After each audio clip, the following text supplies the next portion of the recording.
And we got what every American loves. Something made in China. Something delivered by freight.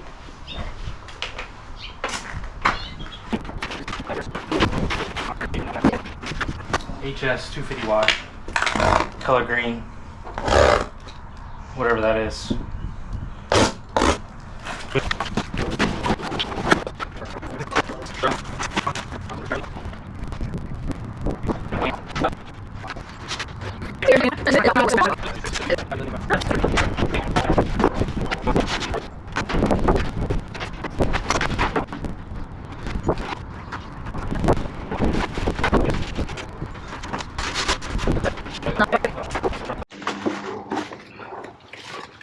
Alright, so as you can see, we got it off the pallet now.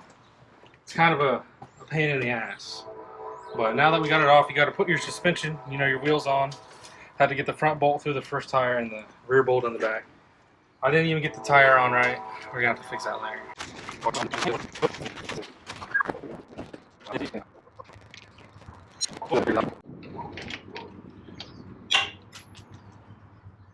Motherfucker.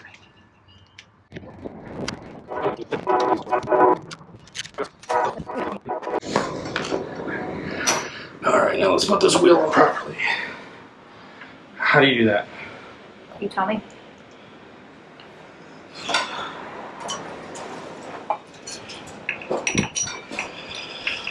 I'm guessing this goes in here. Alright.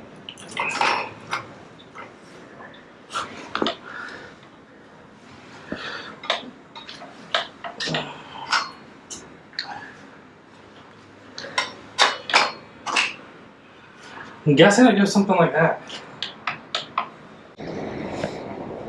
What do you say, boys? 28%.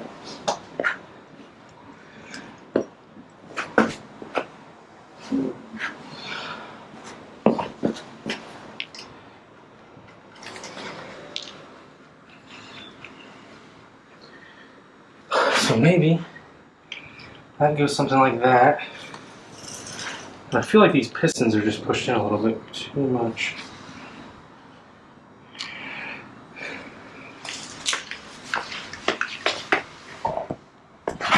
As you can see, our piston is just kind of pushed out a little bit. So what I'm going to do is give me a pry bar, try to pry on those pistons.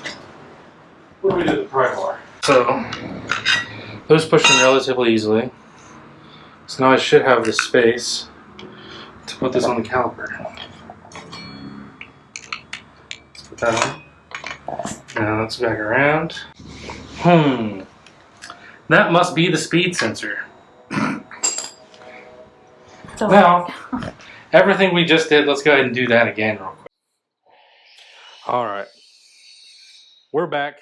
It's the next day. I fooled around with this a little bit more yesterday. I actually got the wheels on, off camera a little bit. Got most of it together other than the plastics. So, what I was messing up on, the speed sensor, definitely want to make sure that's aligned properly and put in there correctly. And then we got the brake back on. We got these little guys installed here on the sides, both sides. Hopefully not to fuck up these cables a little bit up here. What else? Got the suspension bolt tightened up back here. And obviously got this plastic on up here since that's not really in the way. All these connectors, they're all color coded. So once you screw them through the holes here, get them installed, you just connect them to the proper color on the harness right behind this guy. This, you just install these little rubber grommets on, put the shield on, and then bolts right up here. But all in all, pretty easy.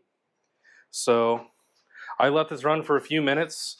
The whole bike was steaming. Seems like some of the paint is kind of starting to burn off there, but I guess that's what you got to expect a little bit whenever you get a bike this cheap, brand new, shipped to your door. All right, so let's give her a start. Starts right up though. So I'm gonna be comparing this bike a little bit to what the Japanese have to offer over here. This is an XR150. Not really too much have been done to this other than obviously we got the exhaust on there. Makes it sound a little bit better.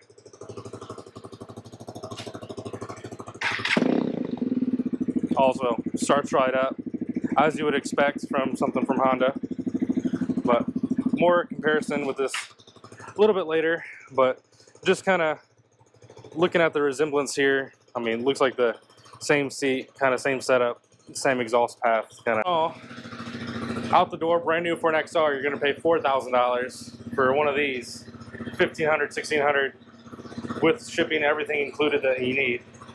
We'll just see how fun it is to get this thing titled and get a plate on it. But yep, so that's what we're looking at so far. All right, so I took this thing around for a whole, what is this, maybe 2 miles, and she rode. So I don't see any major issues other with the fact, you know, there's a few things loose. Definitely got to go around and tighten a few things up. This thing shakes pretty vigorously, even like compared to something more similar like my XR. But let's go ahead and get some of these panels on, and I'll actually take it out for a little bit longer of a ride. Definitely did not want to get these things on before I kind of felt like it was actually going to work. So we will go ahead and start on that.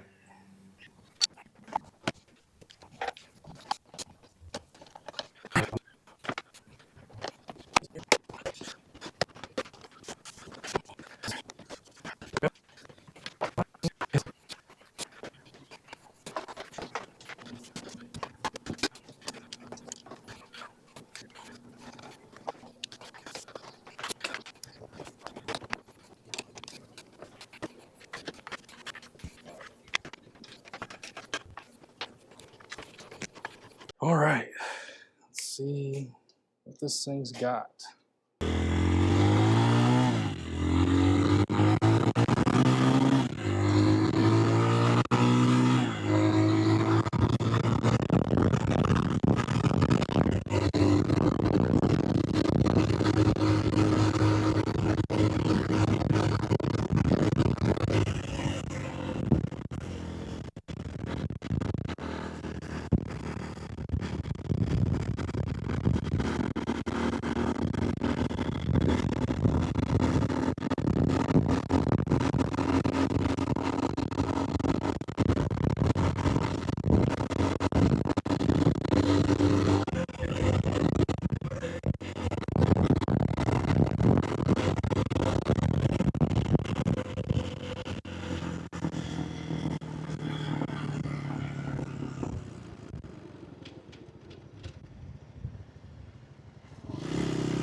Just kind of went around the block there. Not really sure how good that footage is because we kind of just got this thing zip tied to the top. But, I mean, we got it up to about 45, 50 miles an hour. First little voyage, not really trying to treat it too rough here, but definitely a few things that need to be tweaked. I can kind of already feel some things are kind of starting to get loose here. Like the shifter doesn't really seem like the best. But, I mean, it still looks pretty clean. I wonder, that tire rubbing on the chain? These are some pretty aggressive tires for the street. So, it kind of feels a little wobbly. I don't know if that's even the right word for it, but kind of slick. Like I'm kind of riding on ice, but that might just be a matter of the tire. I did notice there's no safety on the kickstand, so if you put this thing down, it's not going to shut off for you. So you better not accidentally let out on that clutch or turn the thing off before you do. Just like my XR, it has this and this in the exact same spot. So it definitely feels like this was a clone of the XR 150 or the XR series, but definitely a little bit bigger off the ground. This feels like it's maybe an inch or two higher than the XR whenever I sit on it. I'm not exactly flat foot, sitting at about 6 feet, so that's one thing to consider if you're going to be looking at getting something like this bike. I looked at a few other reviews, and a few other people said it was actually a pretty low bike for something like a dual sport, but in my experience, I don't feel like that's the case so far. I know there's a bunch of different models, a bunch of different variations of this, so your mileage may vary.